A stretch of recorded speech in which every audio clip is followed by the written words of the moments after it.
Hi, I'm Antonio Centeno, the founder of Real Men Real Style. Today we're going to be talking about lapel pins. All right, if you haven't already, please subscribe to our YouTube channel. By doing that, these videos will come right to you. If you like this video, if you find it useful, I would appreciate it if you would like it below. And last but not least, make sure to go visit and grab our free 37-page ebook over at Real Men Real Style. I'm also going to link you to my Facebook page down below. And the reason being is that's where this question came from. So what is the consensus on lapel pins? Namely small ones, like aviator wings or other military breast insignias. Not the normal size ones, but rather the small ones. Thank you. All right.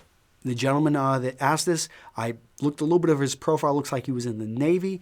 And for anyone that's not familiar, the Navy, the Marine Corps, the Air Force, the Army, they've got different insignia that you can wear to, well, actually, what is it, the Army?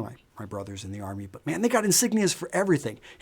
They wear all this stuff on their uniforms. In the Marine Corps, it was much more limited. But in the Marine Corps, the one thing that always stood out on a uniform is if you had jump wings, or if you were an aviator, or if you had gone through dive school. What else did we? Well, you guys can help me. I mean, there were certain things. I know there were some other ones that you could wear, but basically you had these wings that you could wear there, and they were gold. They stuck out on a camouflage uniform. Now, you didn't really wear them in the theater very often, or if you did, you were pretty careful about that. But it's one of those things that identified you with a group. And in this case, this gentleman obviously earned his wings. I say wear it. And what he's talking about, the ones that you wore right here were, I don't know, maybe 3 inches across on the wings. And they had smaller ones that were more like an inch, very small. In that case, it's small. It's not going to really jump out. People will notice it, and it's going to raise questions. It's a great chance and a great opportunity for you to explain and to talk with that person a little bit about you. And in the United States and in most of the countries around the world, having a little bit of military experience is a big bonus. It just shows a lot about your character and who you are. But there are many other opportunities for men to wear pins or little things which have a little bit of a symbol. I see guys starting to put silk cufflinks in there. I'm not a big fan of that because to me, it just looks a bit dandyish, and I would rather you go with something that has a bit of meaning to it. And that's, for me, the big thing there is meaning. So you don't want to try to wear one of the military pins I just talked about and not have been in the military, because then you're going to get somebody really upset.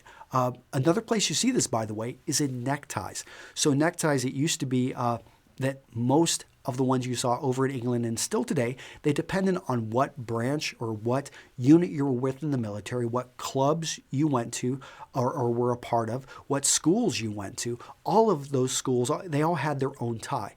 You don't really see that so much in the United States, and ties in general for the last 50 years have become much more flamboyant. The Italians have always made a great selection of ties that aren't really stuck to some type of meaning. But jumping back to lapel pins, I think they're great. One thing I think that they're abused, though, and I think Obama got hit on this, is he wasn't wearing, a U.S. flag pin or something like that.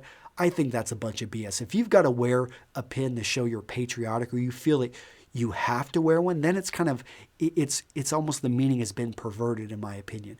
It really is just a small chance for you to kind of have a little conversation starter and to perhaps form a bond with somebody. If I was at a networking event, I may not ever have the chance to ask that guy, was he a naval aviator? But if I can see that little pin, I know what that is. And I see those crossed anchors, I immediately know, okay, it's a naval aviator and he was a pilot. They change up. There's a lot of little details on those little pins that you know what they are. But if you're SWO, why not have a small pin for that? I mean, that's pretty cool. You can talk about that you were on this carrier or you were on this ship. And it instantly forms a strong bond that you perhaps may not have even known about that person. All right, this has been Antonio Centeno with Real Men Real Style. Hope you enjoyed that. I'll see you in the next video. Bye-bye.